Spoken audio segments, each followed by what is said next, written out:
What's poppin' gamers, it is me Leon with a brand new 7 quick tips video. This week we're doing something a little bit different. As you know, I recently started making longer building better biomes videos, and the building process for making those involves a lot of terraforming. I also got this comment from Sunanda Matur to do a terraforming video, so shoutouts to them. It's a pretty good idea. So with those in mind, I realized that I could make a terraforming video in a 7 quick tips format. But why is it different, you ask? Well, instead of giving you tips, I'm going to go through 7 common landscaping situations that you might find yourself in often and give you my best advice on them all. So with that being said, strap yourselves in for, the 7 common situations that you'll encounter when terraforming in Minecraft.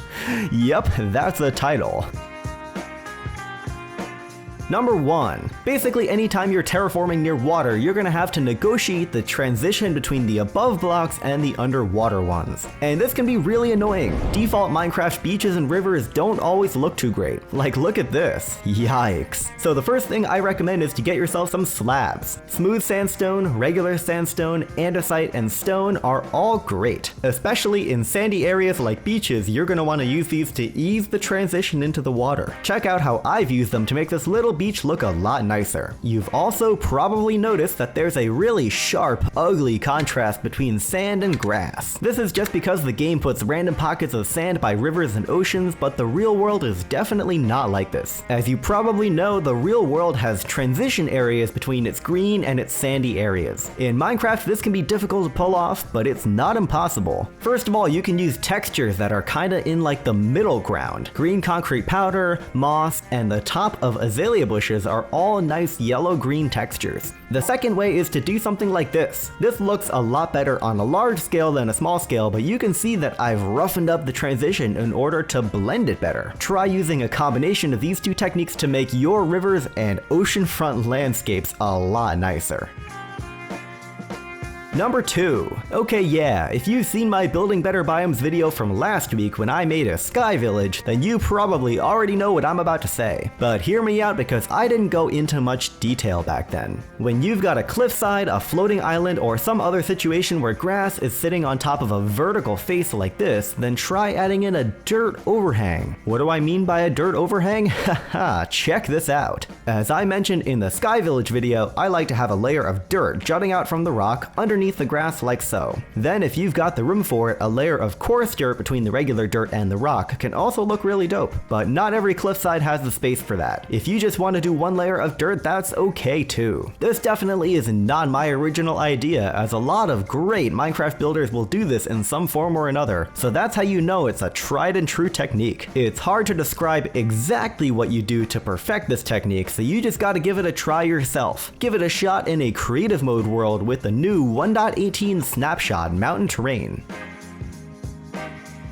Number 3. Small ponds and little verdant bodies of water are some of my favorite things to build in Minecraft. They're just so beautiful. Not the default vanilla ones though, those are garbage. We've all seen these boring old ponds with just some random grass thrown about and a bit of water. We can do a lot better than this. Let's start by widening and deepening the pond. If we really want to go nuts with the decor, we're gonna need a little bit more square footage. Next up, let's tackle the underwater bit. Little ponds like this are typically filled with rocks, tangled weeds and vines and sediments. In Minecraft, this translates to blocks like andesite, gravel, raw iron ore, clay, drip leaf, sea pickles, and seagrass. With those in, we can start detailing the banks surrounding the pond. I like to throw in some coarse dirt as well as the leaves of your choice. I just gently dot them around the pond, not too highly concentrated in one particular area because you don't want to overwhelm the existing grass. You just want to accent it with some other textures that still fit the vibe pretty well.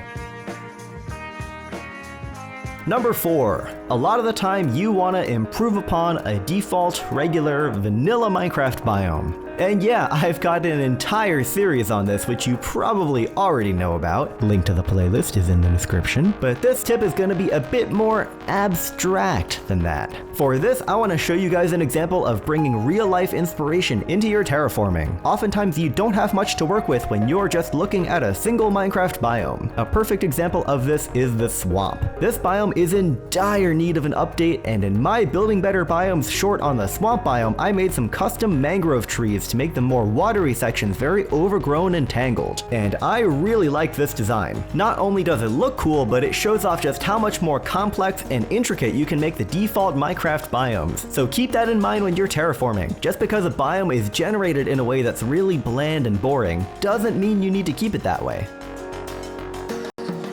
Number 5. See this? All these patches of dirt, grass, and random blocks mixed in with the dull, stony ground. This is not that great. We can make this better. You'll come across this situation a lot, where you have multiple different colors and textures on the ground, and just throwing them all together doesn't look very good. Here's how I would fix it. In my opinion, the best thing to do is to reduce the number of clashing colors you have in one space, and then use depth and color gradients to blend the remaining ones in. For example, this mountain that we've been looking at, I can see stone, dirt, ores, gravel, andesite, granite, and diorite. That's a lot. Let's remove some. Okay, we're left with granite, gravel, and dirt. That's a much more manageable number of blocks, and now we gotta blend them. Check out how I now have these in-between blocks that help ease the transition between the stone and the other ones. It's a lot like what we did earlier with the grass and the sand, but in this situation there's even more we can do. If blending the colors is difficult, or not enough for you, then try adding in some depth. You could raise or lower your accent blocks by 1 to create ridges and holes in the ground. This definitely helps the different textures, play nice with each other.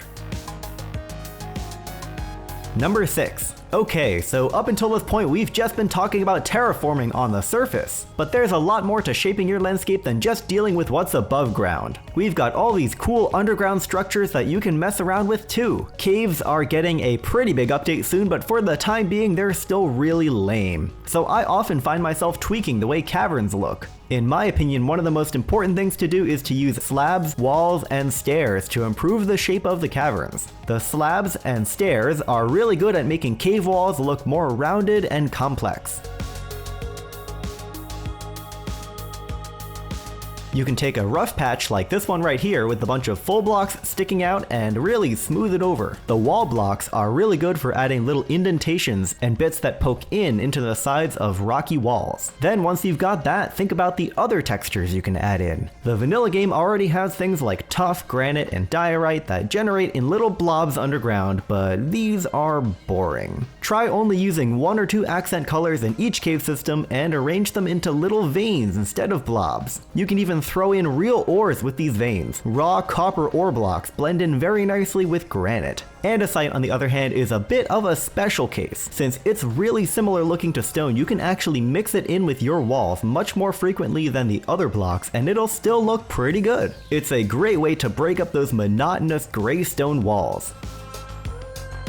Alright, real quick, I know I said that these were all going to be common situations, but there's still some tips that I want to include as well. So this last one is just a regular old tip just like you'd find in any other 7 quick tips video. And in my opinion, it's one of the most important for Minecraft terraforming. Number 7. Don't overuse Bonemeal. Spamming Bonemeal on grass and moss blocks is definitely one of the easiest ways to make an area look busy and detailed. And that's great, but it shouldn't be your only tool. While having a giant messy patch of grass or moss might look nice at first glance, you're not gonna fool any experienced Minecraft builder. While yes, it makes for a better field or a forest than just plain blocks, anyone who's tried to terraform before will know that it takes virtually no time to just right-click a bunch of bone meal into the dirt. So while it's nice to use sparingly, don't overdo it. Make sure that your terraforming is primarily done by hand and that you genuinely put in enough work to make it look good. You'll be more proud of it, and those who see it will be much more impressed. I'm admittedly guilty of this at times too. In the past, I was a heavy bone meal user, but I found a new path in life. When I use bone meal nowadays, I make sure to remove a lot of the blocks that it creates. This thins out the generated detail blocks and makes it look just a bit more genuine.